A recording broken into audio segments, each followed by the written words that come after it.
I've been flying around the world this year covering pro-democracy street protests in places like Egypt, Morocco, Bahrain. But to cover the latest of these uprisings, it turned out to be a lot easier. I just took the subway to the Wall Street financial district.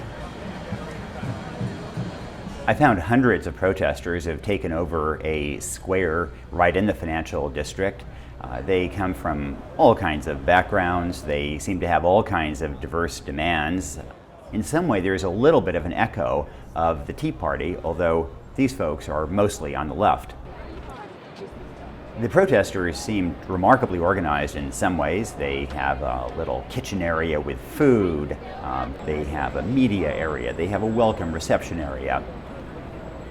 When I talked to protesters and asked them what exactly they wanted, I heard all kinds of different answers. The reason I'm here is because I don't believe in the current social, political, economic structure. I am here for accountability. I want somebody to be held accountable for the corruptness that's going on in the economy and overseas. I want somebody to be held accountable. Somebody needs to be walked out their office in handcuffs. So if we're starting a movement here in New York, I think that's great.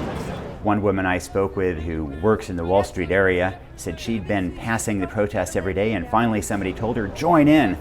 I'm from the 60s when we protested the war and everything that was going on then on college campuses. Why is the youth of today so silent? Some of the protesters have anti-globalization and anti-capitalism tinge to them that I don't share at all. I frankly think that banks and corporations have tended to raise our standard of living. But I do agree with them that in recent years the banks have pretty much gotten away with murder.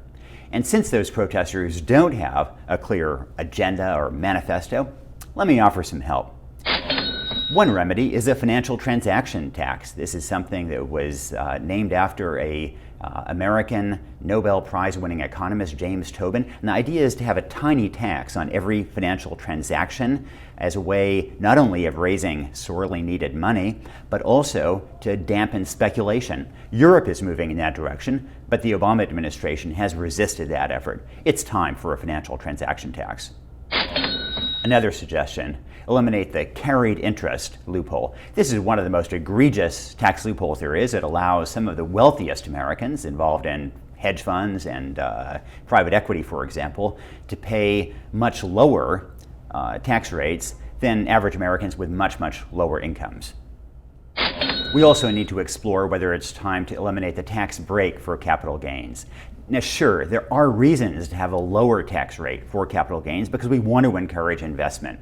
But at this point, that has been so manipulated and so many very, very wealthy people are benefiting from it that it does feed a sense of unfairness that people earning a wonderful living through their investments should be paying so much lower rates than people earning a living through their sweat.